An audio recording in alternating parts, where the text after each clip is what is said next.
Kenichi is lonely, middle-aged salaryman stuck in a dead-end desk job. One ordinary day at work, he drinks too much of his usual energy drink, collapses, and falls unconscious. This health scare is the push he needs to quit his job and leave them behind. He moves to the countryside to live a boring life as a farmer in an ugly cabin. One afternoon, as he's preparing lunch, something strange happens. He's suddenly transported to a vast, unfamiliar forest. Confused and disoriented, Kenichi looks around. His heart skips a beat when he spots the skeleton of an old knight with the sword driven straight through its armor. Our boy looks around in shock, wondering how he's going to make it out of this one. Then, on remembering an anime he once watched where the protagonist used a status bar in a similar scenario, he decides to try the same thing. To his amazement, a glowing status screen appears, displaying all his current stats. This is the moment Kenichi realizes he's in another world. Kenichi quickly adapts to the system, learning how it works.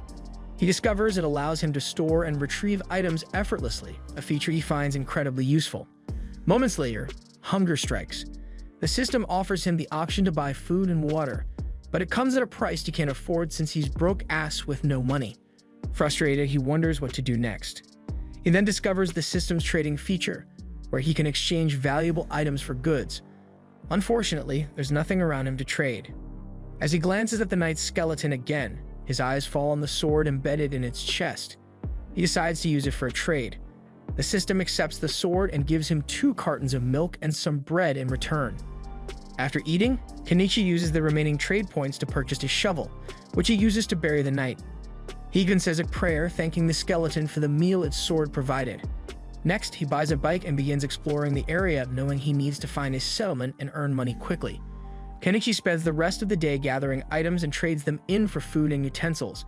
As night falls, he prepares a curry meal, ready to finally enjoy it, when a pack of black forest foxes starts creeping toward him. Fear grips him as he scrambles for a solution. Searching through his system, the only thing he can find is a box of fireworks. He throws them at the foxes, but they don't work. Panicking, he keeps looking until he discovers a slingshot with unlimited ammo. He fires a few shots, successfully scaring off the foxes. Relieved but shaken, Kenichi jumps on his bike and gets the hell out of there as fast as he can. The next morning, he wakes up at the edge of the forest, ready to face whatever this strange new world throws at him next. Kenichi continues exploring the area, searching for a way out of the forest. He decides to buy a stepladder and binoculars from his system. Using them, he climbs up and scans the horizon, spotting the walls of a city not too far away. Seeing this gives him a glimmer of hope, as he believes that if he can reach the city, he'll be able to find a way to make money. Determined, he pushes his way through the thick weeds, heading toward the city as quickly as possible. Along the way, Kenichi reaches a crossroad and narrowly avoids being hit by a speeding carriage. The carriage stops in front of him. The carriage belongs to a young, blonde-haired merchant named Fuyo, who feels bad about the near accident. Noticing the heavy rain, Fuyo offers Kenichi a ride to the city free of charge. Kenichi climbs into the carriage and notices another passenger inside. Fuyo explains that she is just a traveling bard and fellow traveler. As they continue their journey, Fuyo observes that Kenichi's attire and name are unusual. Curious, he asks Kenichi what brings him to the city of Dalia, suspecting that he's not a local. Kenichi brushes off the question, simply stating that he's heading there for business purposes. Shortly after, they arrive at the city gates. Kenichi helps Fuyo unload boxes from the carriage and, in return, offers him a small pouch as payment for the ride. When Fuyo opens the pouch, he finds it filled with pepper. His expression grows serious as he warns Kenichi about carrying spices openly. The Spice Syndicate, Fuyo explains, has a strict monopoly on spices, making them dangerous to possess without proper connections. Despite this, Fuyo offers to buy the pepper, but Kenichi insists that he take it as a gift. Fuyo refuses, explaining that as a merchant, he doesn't mind getting things cheaply but refuses to take them for free. After handing Kenichi 3 silver pieces in exchange, Fuyo departs on his carriage. Kenichi looks at the silver coins in disbelief, realizing how much they're worth in yen. He's shocked by how valuable they are and feels a newfound sense of fortune. With money in hand, his next priority is finding a place to sleep. He heads to an inn, where he meets the attendant, a woman named Dalia. She greets him and guides him to the service counter, explaining the available rooms and payment methods. After paying for a room, Dalia asks Kenichi to write his name in the guest register. It's at this moment that he realizes he doesn't know how to read or write in this world's language. Embarrassed, he explains his situation to Dalia. She responds with a word of caution, telling him that the Merchants Guild will never accept him as a registered merchant if he can't handle basic tasks like reading and writing. Kenichi clarifies that he knows how to read, write, and even perform mathematical calculations, but admits he cannot do so in the writing system of this nation. To confirm he's telling the truth, Azalea decides to test him with a math question. To her surprise, Kenichi solves it effortlessly. Satisfied that he has the basic skills, she helps him write his name in the register. Afterward, Kenichi asks if she can teach him how to read and write in the nation's language, offering her some candy as a reward. Excited by the offer, Azalea immediately agrees. As they talk, Kenichi learns that the land he's in is the Kingdom of Kaden, a nation governed by a hierarchical system with nobles and a king. He spends most of the night with Azalea, learning that the country's language isn't too different from his native Japanese. Azalea, lying on the bed with a blush on her face, marvels at how quickly Kenichi picks it up. She concludes that he'll do just fine as a merchant. While Azalea rests, Kenichi grows bored and decides to sketch a portrait of her. When he shows it to her, she's amazed at how realistic it looks. Azalea, recalling all the kindness she's shown him so far, blushes again and gently pulls Kenichi onto the bed to thank him properly. And let's just say you'll need to lower your volume for what comes after that. Later that night, Kenichi goes downstairs to the guild's center, where he meets the receptionist. She hands him a handwritten registration form for him to fill out. He's initially confused about why it's handwritten, but then realizes they haven't developed printing technology yet.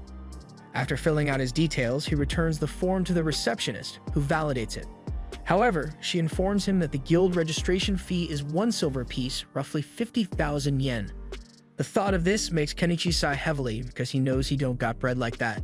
He asks if he can pay in installments, and the receptionist agrees, giving him a sense of relief. She then hands him his guild card, a simple metal piece with a crystal embedded at its center. The next day, Kenichi visits the market, speaking with various merchants to learn the prices of goods and identify profitable ventures. Back at the inn, he decides to make his living space more comfortable by building a better bed. Azalea watches him from a distance, impressed by his carpentry skills. As she continues watching Kenichi work on his construction project, Azalea notices him using some sturdy and interesting-looking clothespins.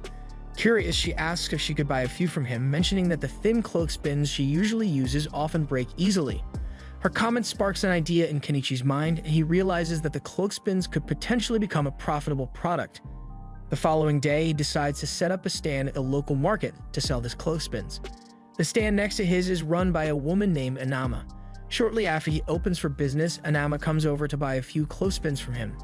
Kenichi seems surprised by her interest, but Anama casually tells him there's no rule against stand neighbors buying from each other. With this interaction, they exchange introductions and strike up an acquaintance. Kenichi's clothespin business quickly becomes a massive success. On his first day, he draws in a steady stream of customers, much to his delight. Anama notices his success and thanks him, as the increased traffic to his stand has also brought more customers her way. Later, Kenichi takes a moment to review his finances. He realizes he's made a profit equivalent to over 15,000 yen in a single day, a significant amount by local standards. This success convinces him that selling clothespins alone could provide him with a sustainable living. Just as he's finishing his calculations, another customer approaches his stand. A tall, blonde man with a sword at his hip, giving off the impression of someone important. The man browses the stand and eventually asks if Kenichi has any knives suitable for battle. Kenichi shows him a finely crafted blade, which the man inspects closely. He can see that it's a pristine weapon, but something about it doesn't feel right. It's too short for his needs. The blonde man asks if Kenichi has anything larger. Kenichi nods and presents him with a tall, broad sword. The man is immediately impressed, marveling at the quality and craftsmanship of the blade. He's eager to purchase it and asks for the price. Kenichi quotes 1 gold piece, but the blonde man sighs, clearly feeling that the price is steep. Despite this, he finds the sword so beautiful that he can't let it go. Their conversation is abruptly interrupted when a purple-haired cat girl suddenly approaches Kenichi and licks his face. Shocked by the unexpected gesture, Kenichi stumbles backward and falls to the ground. Seeing Kenichi's reaction, the blonde man looks on, realizing that Kenichi has never encountered beast folk before. He explains to Kenichi that people like the cat girl exist in this world. Shortly after, more beast folk arrive and apologize for their sister's behavior. One of them jumps onto Kenichi's stand, grabs the cloth covering it, and declares that they want to buy it. Kenichi initially tells them the cloth isn't for sale, but that he reconsiders, seeing an opportunity to make money. He decides to sell the cloth for 9 pieces of copper, including a discount of 1 copper piece. The beast folk, however, don't have the exact amount. Kenichi assures them it's fine and calculates the change they're owed. The beast folk look at him suspiciously, unsure if they can trust his math.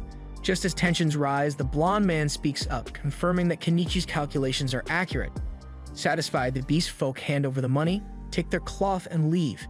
The beast folk aren't known to be the brightest when it comes to calculations and math, so it makes sense. The blonde man, impressed by Kenichi's honesty and resourcefulness, decides to buy the sword after all. Later that night, Kenichi lies in bed, reflecting on the day's events.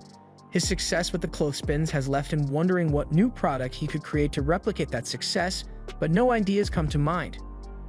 Frustrated, he stares at the ceiling, questioning why he was transported to this world in the first place and what his purpose here might be. This was the end of episode 1. Subscribe to not miss the next part.